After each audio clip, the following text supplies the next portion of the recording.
चल मित्रा, उन्नत, उज्ज्वल, उत्साही जीवनाची गुढी उंच उंच उभारू. सुखी, स्वानंदी आणि समाधानी जीवनाच्या म्हणता की आपण मारू. सुखी, समाधानी, स्वानंदी जीवनाच्या म्हणता की आपण मारू. आपण जे काही करतो ना, त्या सगळ्याची स्क्रिप्ट अगोदर लिहिलेली असते. जीवनपटलावरचे आपण फक्त कलाकार आहोत. असे कलाकार ज्यांना आपल्या जीवनाच्या चित्रपटाची स्क्रिप्टसुद्धा माहीत नाही. फक्त आपल्या जीवनाचा चित्रपट, आपल्या जीवनाच्या प्रत्येक ॲक्शन, इमोशन या सगळ्या आपण आपल्या मर्जीनं करणं गरजेचे असतात. त्याच्यामुळंच त्या कृष्णानं 5000 वर्षापूर्वी त्या गीतेत सांगून ठेवलं आहे, कर्मण्येवाधिकार असते मा फलेषु कदाचन. कर्मण्येवाधिकार असते मा फलेषु कदाचन. तुला फक्त कर्म करायचा अधिकार आहे. फळ काय द्यायचं, कधी द्यायचं, कसं द्यायचं, हा सर्वस्व स्वच्छाधिकार त्या नियतीनं, नियंत्यानं, परमात्म्यानं, त्या परमेश्वरानं आपल्या अधिकारात ठेवला आहे. आपल्याला फक्त आपला कर्तव्य आणि कर्म करायचा अधिकार आहे. आणि त्या कर्माच्या भरोश्यावरच आपण आपलं जीवन जगत असतो. नेमकं आपल्या हातात काय हे आपण कधी सांगू शकत नाही. एक छोटीशी कथा आहे. एक साधू होते. त्यांच्या जीवनाचं प्रत्येक काम ते काम कर और दरिया में डाल असं होतं. नेकी कर और दरिया में डाल. जे काही करायचं ते देवाच्या इच्छेनं केलं, देवाच्या इच्छेप्रमाणे करायचं. चांगलं झालं त्याच्या इच्छेनं, वाईट झालं त्याची इच्छा. फक्त आपल्या मनमोजी जीवनात ते जगत होते. जीवनाच्या प्रवाहात प्रवाहित होत होते, पोहत नव्हते. जेव्हा पोहण्याचा विषय होतो ना, जीवनाचा हा प्रवाह, जेव्हा आपण त्या वेळेच्या प्रवाहासोबत पोहू तेव्हा आनंद मिळतो. प्रवाहात प्रवाहित होण्याचा आनंद वेगळा आणि प्रवाहात पोहण्याचा आनंद घेणं हा वेगळा. एक दिवस तो साधू प्रचंड भूक लागली होती. त्याला वाटलं आजचा दिवस काही खरं नाही, आपण जिथं जाऊ तिथं खाऊ, जे मिळेल ते खाऊ. मग ते विचार करत एका शहराकडे जायला लागलं. वातावरण उष्ण होतं, कधी ढगाळ होतं, कधी उष्ण होतं, कधी ढगाळ होतं, कधी उष्ण होतं. पायात जोडे नव्हते, बिगर चपलाचं पाय चालायला लागले. चालता चालता फार दूर गेल्यानंतर, शहराजवळ आल्यानंतर थोडंसं वातावरण बदललं. वातावरण थंड झालं, ढगाळलेलं होतं, पाऊस आला. वातावरण गरम होतं तेव्हाही वा खुदा क्या तेरी खुदाई चालत राहिलं. पाऊस आला, वा अगोदर घामांच्या धाराने भिजवलं, आता मेघांच्या धाराने तो चिंब करतोय, चालायला लागला. पोटात भूक होती पण भावना त्याच्याबद्दल लीन होती. चालता चालता पाऊस पडायला लागला आणि पावसाचा वेग जरा वाढला. मग ते एका ठिकाणी थांबले. शेजारी एक हॉटेल होती आणि तिथं नाश्त्याची व्यवस्था होती, पण खिशात पैसे नव्हते. यांना भूकही लागली होती, पण जाऊन मागावं कसं म्हणून ते दूर उभं राहिले. त्या बिचाऱ्या हॉटेल मालकाला वाटलं की मुराद आहे, फकीर आहे, जीवन त्याला काहीतरी द्यावं, भिक्षुक आहे. तर आवाज दिला आणि बाबा प्रसाद दिलेलो, काहीतरी थोडंसं घ्या खायला. त्यांनाही आनंद झाला, भेटलं खायला. त्यांनी त्या व्यक्तीला मनमुराद आशीर्वाद दिला आणि अल्पोपार घेऊन चालला लागले. पाऊस थांबला नव्हता, पाऊस पडतच होता. वरतून पाऊस, पोटात आगीचा गोळा आणि वरती मिळालेलं गरम गरम नाश्ता.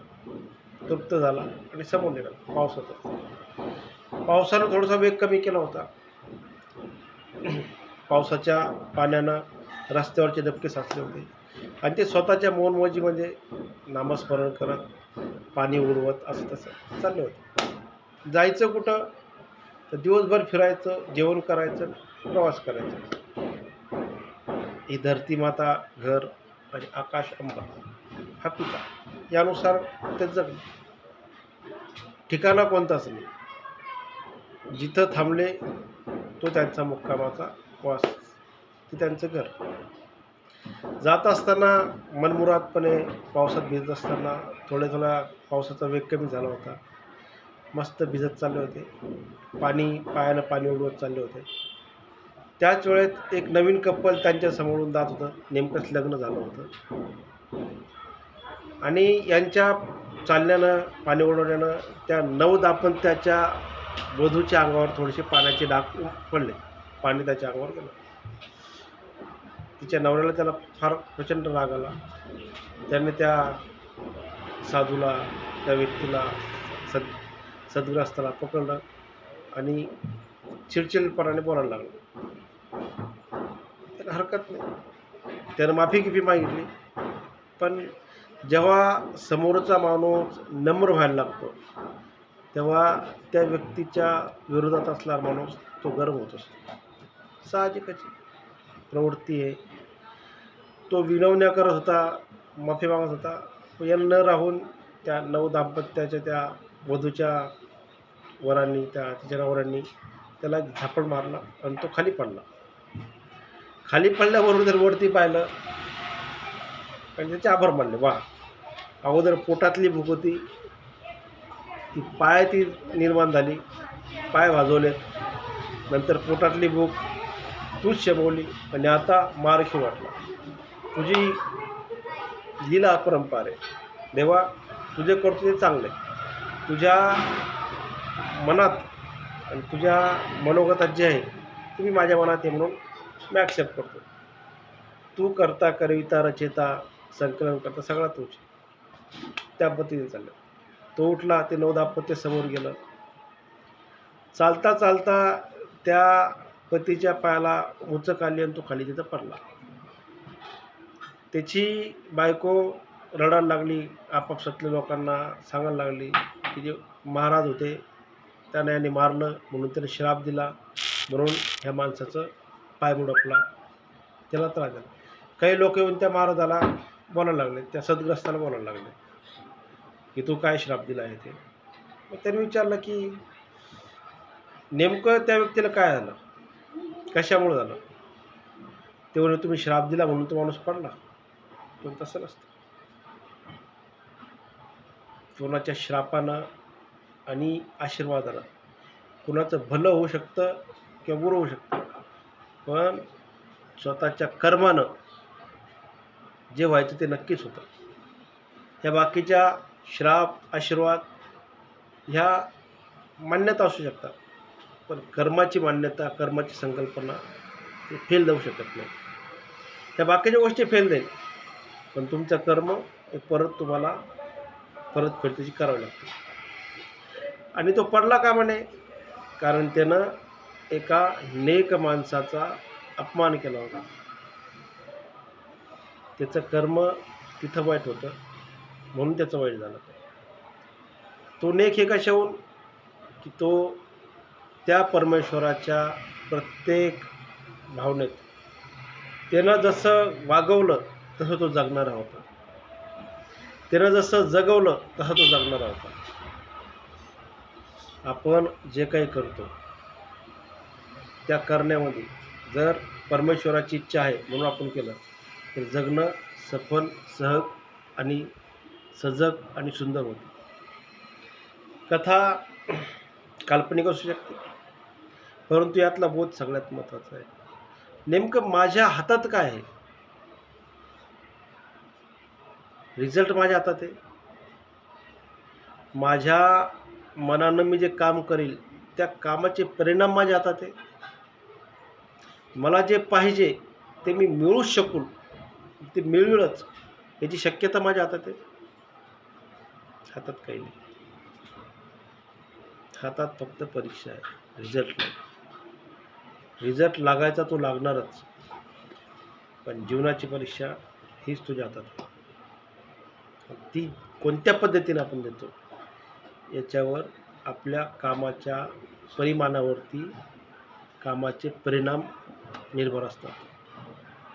मित्रांनो, आपल्या हातात जगणं आहे, त्याच्या हातात जगवणं आहे.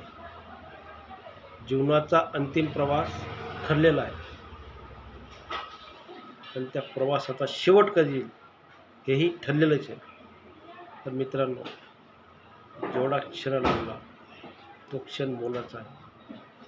तो मोलाचा क्षण, बहु मोलाचा क्षण, हा आनंदात जगणं हेच आपल्या हातात आहे. आपण या परमेश्वराच्या नियतीच्या नियंताच्या मर्जीत जर जगून राहिलो ना तर आपलं चांगलंच होतं. ज्या क्षणापर्यंत आपल्या मनात इतरांच्या बद्दल कोणत्याही प्रकारचा आकस नाही, तो क्षण आपल्यासाठी आनंदाचा असतो. जगणं सुंदर आहे, फक्त जगण्यातली सुंदरता आपल्याला पाहता आली पाहिजे. धन्यवाद.